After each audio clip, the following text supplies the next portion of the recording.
Попладнени вести во 16, добар ден. Македонија Бугарија е надпревар од домашното фудбалско првенство. Божидар Димитров од Софија се обидува да испровоцира инциденти на вечерашниот пријателски фудбалски надпревар. Македонец уапсен во Грција, со пиштол сакал да ограби златарница. И синот на убиениот Ниметула тешко повреден во борбите во Сирија.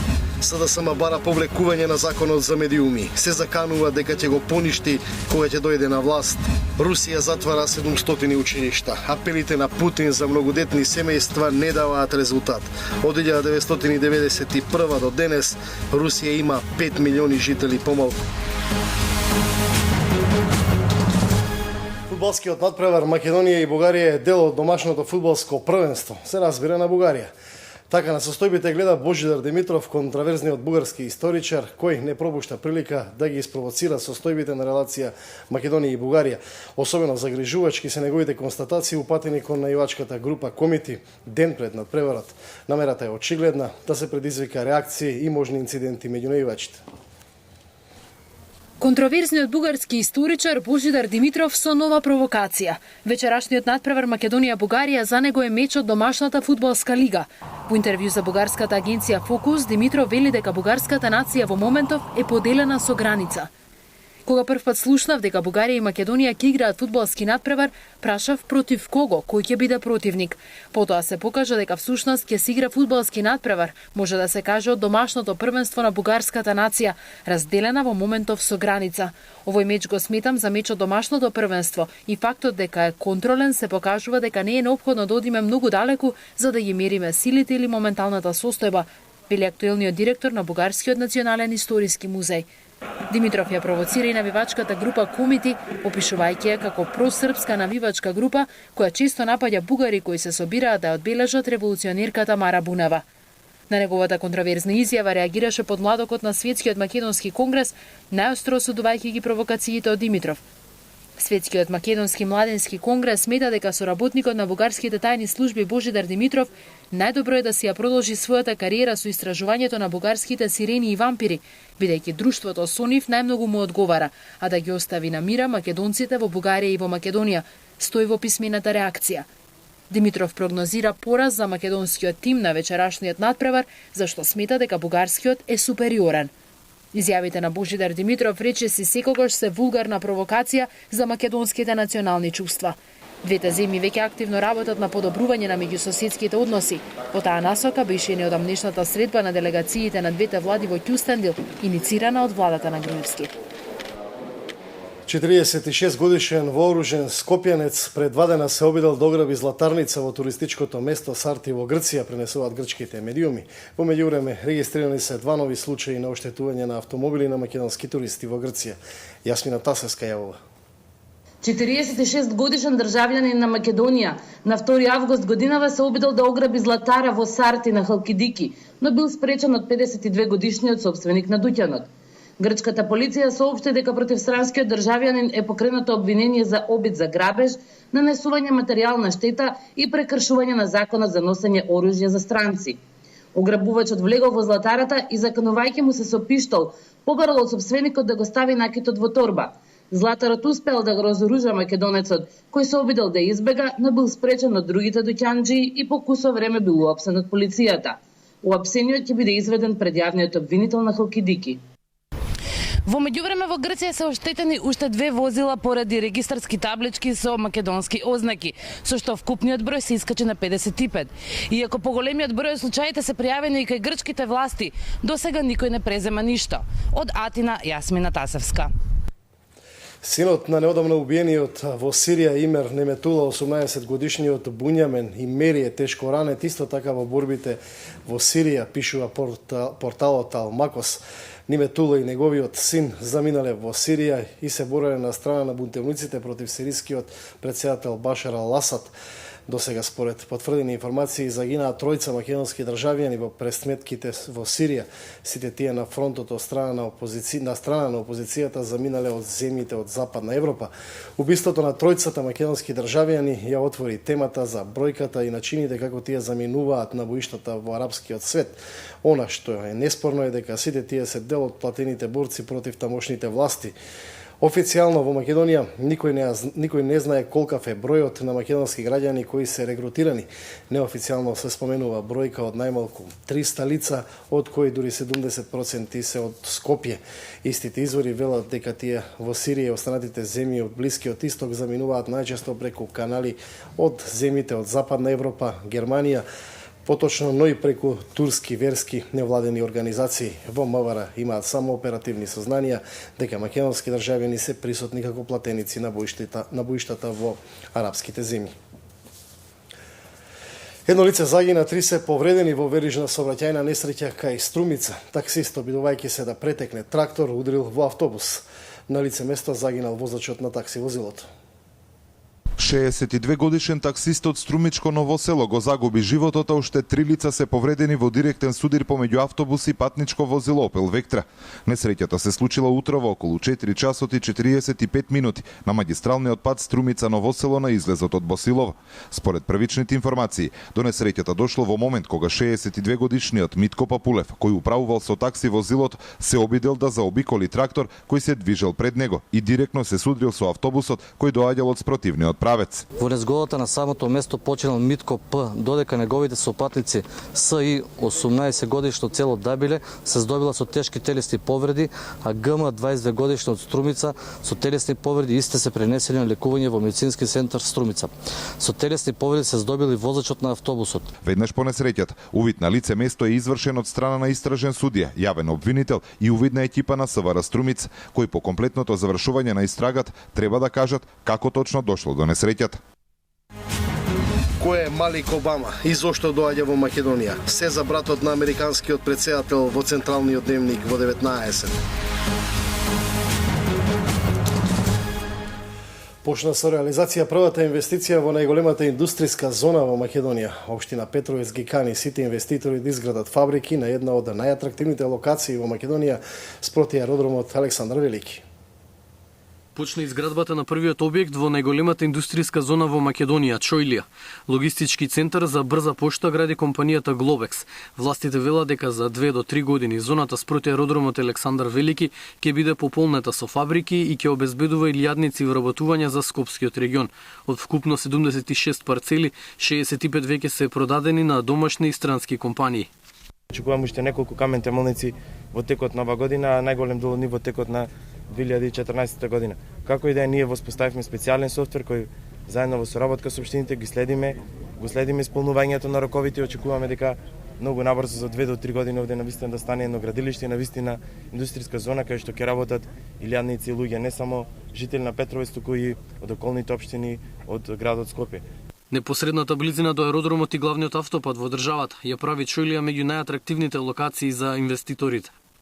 Секој кој што сака да напредува и секој кој што сака да гради, да не се плаши да гради, да се напредува заради тоа што единствената цел на нашите фирми да се зголемуваат во Република Македонија, да ги искористат сите права што ги дава оваа влада, за да можеме да одиме напред и да бидеме на рангот на Европската заедница. Локалната власт на Петровец очекува локацијата на која се голф терени да стане центар за лесна и незагадувачка индустрија, како и за логистичките компании. Можам да порачам на сите инвеститори дека општина Петровец е спремна да пречека уште поголем број на инвеститори, бидејќи имаме уште 11 парцели непродадени, уште само 11, бидејќи 65 веќе се продадени. Наше е да поставиме инфраструктура, вода, струја и улиците да ги изградиме, а на инвеститорите отворена врата во општина Петровец. Освен погони и складишта, во зоната која се протега на повеќе од 200 хектари, планирани се бензински пумпи, трговски центар, хотел и други комерцијални објекти. Бројот на туристите во јуни годинава изнесува 67.822, а во однос на јуни лани е зголемен за 7,3%. Регистрирани се 168.412 ноќевања или за 3,1% повеќе, објави денеска Државниот завод за статистика. Имаме драстично зголемување на бројот на туристи во однос на минатата година, значи само во однос на странските туристи ние имаме 20,5% зголемување на бројот на туристи, додека зголемување на бројот на домашни туристи е околу 11%. И ние како влада во ту еден случај не смееме да бидеме задоволни со вакво зголемување на бројот на туристи, поради тоа што сметаме дека Република Македонија има навистина огромен потенцијал за промовирање на нашата земја како атрактивна туристичка дестинација. По пауза од речиси 5 години во поликлиниката во Ѓорче Петров денес е отворен кабинет за уво, нос и грло. Реализацијата е овозможена со преминување на лекар од приватното во јавното здравство преку проектот за кој во тек е и вториот оглас за таа намена. Уште 75 специјалисти заинтересирани да преминат од приватното во јавното здравство. Толку доктори досега се пријавиле на вториот оглас кој го распиша Министерството. До крајот на месецот надлежните ќе одлучат колку лекари и од кои специјалности ќе бидат примени во државните здравствени установи. Најмногу недостигаат гинеколози и ортопеди. Тоа е како резултат на комплетната негрижа во минатото за овозможување на согласности за вработување и овозможување на специјализации по овие две области. И за жал тоа не може да се реши преку ноќ, но ваков тип на мерки кои што ги превземаме, како што е ова враќање од приватно во јавно здравство, како што е проектот дисперзирана клиника кој што го најавивме, како што е можноста што ја дадовме од една во друга здравствена установа да бидат превземани и да работат здравствени работници во определен тек на дел на годината, се мерки кои што треба на краток рок да ги премости овие проблеми. По пауза од 5 години во поликлиниката во Ѓорче Петров повторно е отворен кабинет за уво, нос и грло. Во него ќе работи докторка која е меѓу 45-те од 103-цата пријавени специјалисти кои неодамна преминаа од приватното во јавното здравство. Со овој кабинет ќе се растеретат останатите поликлиники во Скопје каде има орала. Потребата за овој кабинет беше значително голема, бидејќи патологијата за уво, нос и грло е една од најчестите патологии како за детската, така и за адултната возраст. Како резултат на мерката премина од приватни во јавни здравствени установи, во септември ќе биде отворен аудиолошки кабинет на Битпазар, а во скопските поликлиники со работа ќе почнат и неколку интернисти. Министерството за образование промовираше 12 нови преводи на стручна литература од предвидените 1000 преводи, досега се реализирани 820. Уште 12 стручни книги од кои се учи на најпрестижните светски универзитети станаа достапни на македонскиот пазар. Студентите имаат полесен пристап до врвната научна мисла од областа на правото, економија, ветерина, медицина, биотехнички науки, сите преведени на мајчин јазик. Книгите се интересни по содржина, лесно совладливи и практично применливи. Од најголемо значење за македонските студенти, кои што квалитативно и квантитативно го зголемуваат фондот на информации со кои располагаат и де факто стануваат конкурентни со своето знаење во многу научни области. Со овие преводи се овозможува научната наставна програма да биде побогата, а учењето од скрипти на факултетите да стане минато, потенцираше премиерот Никола Груевски.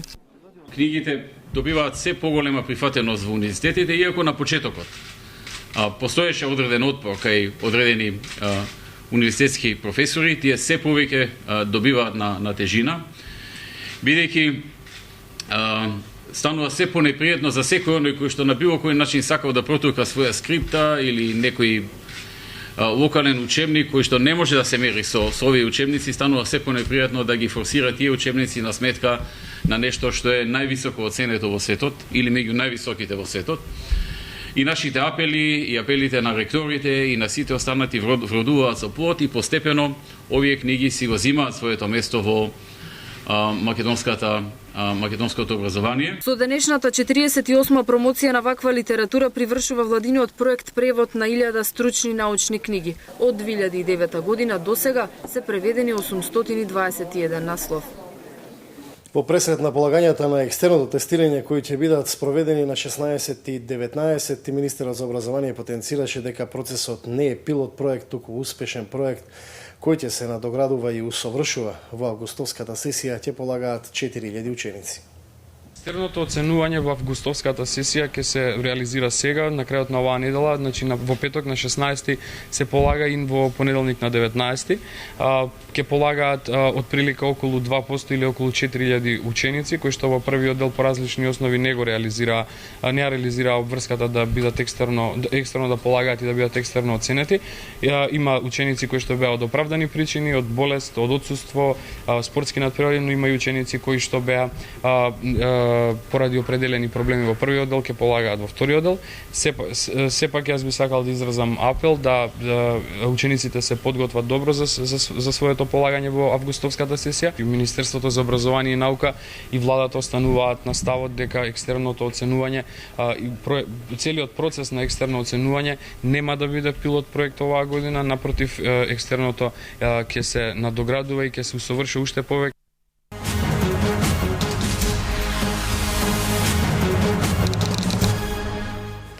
СДСМ се изјасни дека е против законот за медиуми, бара негово повлекување, во спротивно се заканува дека еден ден кога ќе дојде на власт, ќе го поништи. Нивното образложение е дека не биле земени предвид забелешките на Сдруженијата на новинари и на новинарската фела. СДСМ контра препораките на ОПСИ и Европската Унија за законите кои треба да уредуваат медиумската сфера. Откако вчера предлозите на Законот за медиуми и Законот за аудиовизуелни услуги добија поддршка од представниците на ОПСЕ, Советот на Европа и Европската комисија, одбихачка денеска со повик владата да ги повлече. Без да даде никаков предлог, опозицијата во свој стил информираше дека кога ќе дојде на власт, ќе го поништи законот. СДСМ се обврзува дека веднаш по промената на власта ќе го поништи вака предложениот закон за медиуми доколку власта во сегашната форма го усвои. И по неколкуте јавни расправи евидентно е дека владата остана глува на барањата на медиумските здруженија, организации, експерти, граѓани и меѓународни институции, стои во соопштението на СДСМ. Но фактите велат дека тврдењата на опозицијата дека владата останала глува на предлозите на експертската јавност не се основани. Од првичната верзија досега изменете над половина од текстот на законите и прифатени се повеќе од 20 амандмани само на последната верзија.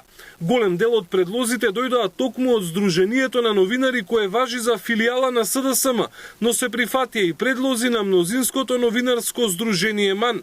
Вчерашната јавна расправа покажа дека не држат тврдењата на опозицијата дека меѓународната заедница се противи на донесување на ваков закон и во ваква форма. Ако изготвувате закон за медиуми, еве погледнете ги, овие се вообичаените пракси што ги користат другите држави. Но повторно, тоа е само препорака и останува на самата држава, на самата влада на таа држава, на парламентот, што тие ќе прават со таа препорака. Има еден единствен начин на пишување на закон на медиуми или било кој друг закон. Ние ги земаме во предвиците најдобри меѓународни пракси и ова е она што е всушност. Тоа е причината поради која што ние сме тука, значи нема потреба постојано да го измислуваме тркал. Ова е една од најтранспарентните постапки во која се носел било кој закон во Македонија. Јавната расправа трае повеќе од 6 месеци. Во неа беа вклучени сите фактори на медиумската сцена, а работната верзија на законот е достапна за сите на интернет. На сообщението на СДСМ реагираше владеачката ВМРО-ДПМН со писмена реакција. Овие два закони во досегашната анализа беа предмет на анализа на повеќе меѓународни институции и заради својот квалитет добија позитивна оценка. Ова се должи на јавните расправи на кои присуствуваа представници од различни организации и директно се подобруваше текстот на законите. Жалиме што само СДСМ и една до две од нејзе блиски организации се противат да се воведе европска регулатива во оваа област и при тоа одбегнуваат да приложат какви било аргументи, стои во писмената реакција на владеачката ВМРО-ДПМН. Градоначалникот на Струга Зиедин села најавува смена на сите директори во училиштата. Струшкиот градоначалник е убеден дека општината може да функционира и без председател на Советот. Но реагираат од советничката група на ВМРО-ДПМН. Струшкиот градоначалник Зијадин Села најави дека ќе ги промени сите директори на основните и средните училишта, бидејќи работеле врз грбот на учениците, земајќи пари од грење и клупите, а воедно потенцира дека иако се уште не избран председател на Советот на општина Струга, истиот непречено носи одлуки во интерес на граѓаните. Немачи од клупите на нашите ученици, кај сите директори има криминал. Како такви сите тие директори ќе бидат сменети и веќе се сменети по големиот дел.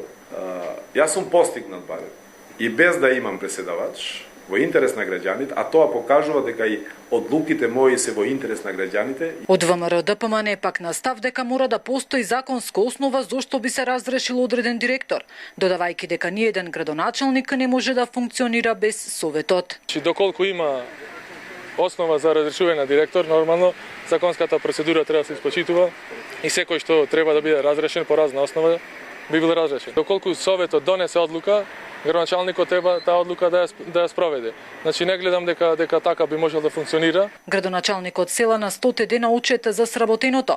Информира дека проблемите во Советот се должат на тоа што не се донесени статутот и деловникот за работа. Инаку и покрај тоа што поминаа 3 месеци од конституирањето на Советот на Струга, се уште не е избран председател на ова општинско тело.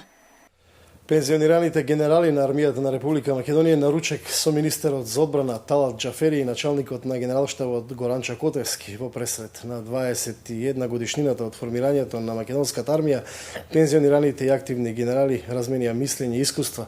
Генералите во пензија задоволни од работата на армијата, но и со неколку забелешки со чие санирање велат ќе се подобрат условите во самата армија. Вообичаено на овие средби се разменуваат искуства за постигнатите резултати. Пензионираните генерали, ако имат некои забелешки, ги кажуваат на министерот, односно на началникот на генералштабот, и тоа вака една корисна средба и за нас, и за активните генерали. Стандардот на армијата е на многу ниско ниво, односно испод очекувањето. Некако, јас сум еден од основачите на армијата и мислам дека 94-95 за некои работи војската беше поопремена, вака мислам на секојдневни работи, униформа, храна и таква работи. Русија затвара 700 училишта. Апелите на председателот Путин за многодетни семејства не даваат резултат. Од 1991 до денес Русија има 5 милиони жители помалку. Во продолжение останатите вести од светот. Египетската војска и полиција утрово со употреба на сила ги растори двата импровизирани кампа во Каиро на приврзаниците на екс-председателот Мурси, кој на 3 јуни беше соборен од власт. Различни се информациите за бројот на жртви. 200 убиени според опозицијското муслиманско братство, додека според власта бројката на загинати е 56 демонстранти и 2 полицајци. Европската унија и Обединетите нации ги повикаат двете страни на воздржаност. Во Ерусалим почна новата рунда од мировните преговори меѓу Израел и Палестина по 3 години пауза. Како гест на добра волја, Израел ослободи 26 палестинци од затвор, а во наредните 9 месеци треба да бидат ослободени уште 78. I've been waiting for this moment for 21 years. I'm 28 years old, but I feel like I'm 7 again, as I was when he left. Во Русија од оваа учебна година под клучки останат 733 од над 44.000 училишта. Причината е се помалиот број ученици. Стапката на наталитет во Русија по распадот на Советскиот сојуз во 1991 година се намали за над 5 милиони луѓе и сега изнесува 143 милиони. Во последно време и председателот Путин често повикува секое семејство да има најмалку 3 деца. Ангела Меркел вчера беше одлична професорка по историја, а ги освои симпатиите на учениците, коментираат медиумите. Во една гимназија во Берлин таа зборувала за изградбата на Берлинскиот зид, која почнала на 13 август 1961 година, а на учениците им откри дека истата година тргнала на училиште. Германската канцеларка, која се соочува со избори во септември, предавањето го одржа ден пред почетокот на предизборната кампања. Толку во овие вести. Многу повеќе имате на Сител.com, МК и нашите страници на социјалните мрежи. Имајте пријатен ден. Се гледаме во 19.